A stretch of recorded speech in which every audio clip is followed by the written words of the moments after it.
안녕하세요. 뉴스속 날씨 유다현입니다. 날이 부쩍 더워지면서 아토피 피부염이나 건선 피부염과 같은 만성 피부 질환을 앓는 분들의 걱정이 늘어가고 있습니다.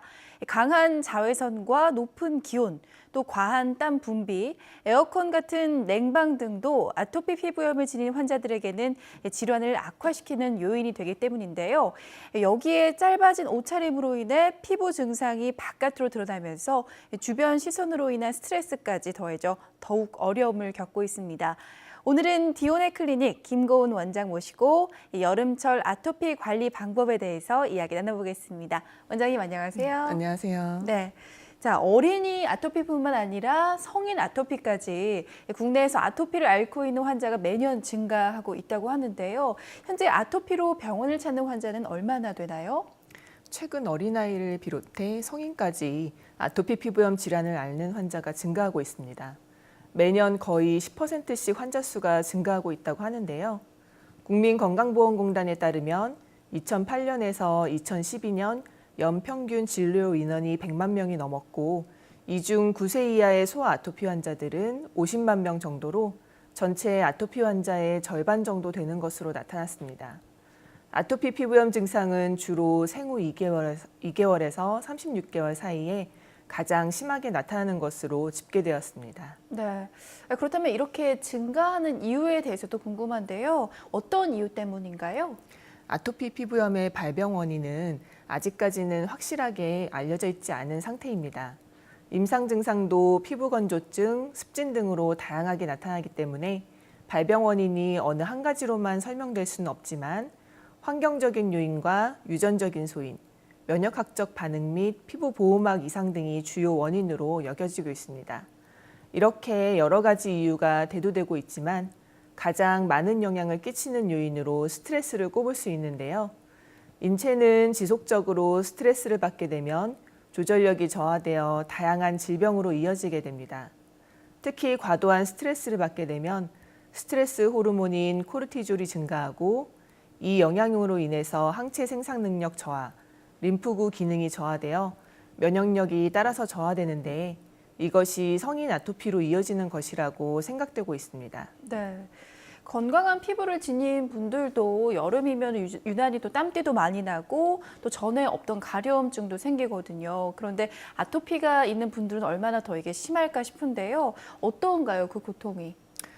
아토피 피부염은 주로 유아기 혹은 소아기에 시작되는 만성적이고 재발성의 염증성 피부 질환으로서 가려움증과 피부 건조증, 특징적인 습진을 동반합니다. 아토피 피부염의 대표적인 증상인 가려움증과 건조함은 비교적 습도가 높은 여름철에는 다른 계절보다 증상이 덜할 것이라 생각할 수 있는데요. 하지만 무더운 여름은 많은 땀을 흘리는 계절입니다. 땀이 배출되면서 일시적으로 아토피 부위가 자극을 받아 따끔거리거나 가려워지면서 쉽게 손이 가기 마련이고, 높은 습도로 인해서 피부에 있는 염증이 악화되거나 짓무를 수도 있습니다. 또한 여름철엔 온도와 습도가 높아지면서 아토피 증상을 악화시킬 수 있는 집안의 세균과 진먼지 진드기 곰팡이 등이 번식해 2차 감염의 우려도 높아지게 됩니다. 여름철 집안 구석구석 발생하는 곰팡이 역시 아토피 피부염을 악화시키는 주된 원인균입니다. 또 여름철이면 더욱 강하게 내리쬐는 자외선은 강한 자극으로 각종 피부 트러블을 유발하는데 아토피에도 악영향을 줄 수 있습니다. 사실 아토피 피부염이 있는 경우 적절한 햇빛 노출은 살균 작용을 도와주기 때문에 증상 개선에 많은 도움이 될 수 있지만, 장시간 과도한 자외선 노출은 화상의 우려와 함께 피부 열감을 항진시켜서 아토피 피부염을 악화시킬 수 있기 때문에 주의하셔야 합니다. 네, 여름에는 또 땀이 많이 나다 보니까 다른 계절에 비해서 샤워하는 횟수도 더 많아지게 되는데요. 아토피 질환을 앓고 계신 분들은 또 이렇게 잦은 샤워는 또 금기시 되고 있잖아요. 이건 또 무슨 의미인가요?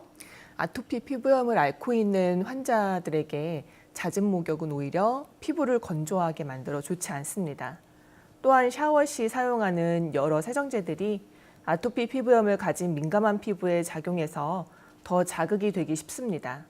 따라서 아토피 피부염 증상이 심한 경우에는 미지근한 물로 짧은 시간 내에 샤워를 한 후 자극이 약한 면타월로 가볍게 두드리듯이 물기를 닦아주는 것이 좋습니다.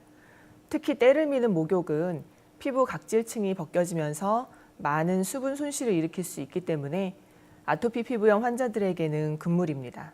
네, 뭐 덥고 습할수록 가려움증은 더 심해지고 그렇다고 또 마구 긁을 수도 없잖아요. 그러다 보니까 인터넷에 떠도는 속설에 이렇게 솔깃하기가 쉬운데요. 아토피 환자가 만약에 이런 속설들을 따라했을 경우에 어떤 문제가 발생할 수 있을까요? 난치성 질환일수록 민간요법이나 떠도는 속설 등 검증되지 않은 치료법에 더 솔깃하게 되는 게 사실입니다. 전문가가 아닌 일반 네티즌들이 이러한 난치성 질환을 앓고 있는 환자들과 그 가족들에게 잘못된 정보를 제공함으로써 그에 따른 문제가 심각해질 수 있는데요.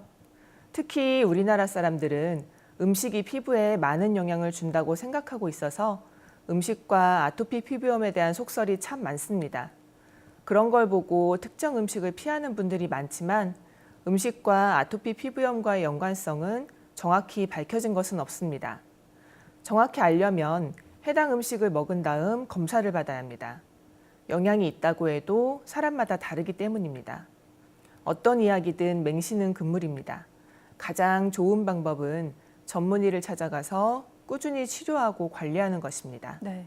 아토피 피부염처럼 면역력과 관계된 난치성 질환들은 환자의 몸 상태에 따라서 증상의 악화와 호전을 반복하는 특징이 있으므로 본인의 면역력을 증진시키는 방향으로 생활 습관을 개선하는 것이 가장 좋은 자가치료라고 할 수 있습니다. 네. 마지막으로 더운 여름에 이렇게 아토피 증상을 완화하고 자극을 좀 줄일 수 있는 방법이 있다면 소개를 해주세요. 어떠한 피부 자극도 아토피 피부염을 악화시키는 요소가 될 수 있기 때문에 악화 요인을 잘 이해해서 아토피 피부염의 악화를 예방해야 합니다. 지나친 목욕, 과다한 비누 사용, 습도가 낮은 환경이나 면제품이 아닌 속옷, 거친 화학 섬유로 된 옷 등과 목욕 시 타올로 밀거나 손으로 긁는 자체가 병변을 유발 또는 악화시킬 수 있습니다. 피부 장벽 기능 회복을 위해 보습제 사용은 필수적인데 샤워 후 물기가 남아있을 때 3분 이내에 바르고 건조할수록 여러 차례 사용하는 것이 좋습니다. 보습제는 수분 함량에 따라 제형이 다릅니다. 로션 타입이 수분 함량이 가장 많고 그 다음 크림, 연고 순입니다. 크림과 연고는 보습 효과가 더 크지만 번들거릴 수 있다는 단점이 있어서 피부 상태에 따라서 선택해서 사용하도록 합니다. 목욕은 장시간 씻을 경우 수분을 빼앗길 수 있기 때문에 15분 내지 20분 내외로 하도록 합니다. 세탁 후에는 옷에 세제가 남지 않도록 잘 헹구는 것이 좋고 모직이나 나일론 등 합성 섬유로 된 의류는 가능한 한 피하는 것이 좋습니다. 더운 실내 환경, 두꺼운 이불, 밀봉이 강한 의복, 기타 땀을 유발하는 상태와 고열도 증상을 악화시킬 수 있으며 원인 알레르겐 물질에 노출된 경우도 증상이 유발될 수 있기 때문에 피해야 합니다. 네, 잘 알겠습니다. 오늘 말씀 고맙습니다. 뉴스 속 날씨 오늘 준비한 소식은 여기까지입니다. 시청해주신 여러분 감사합니다.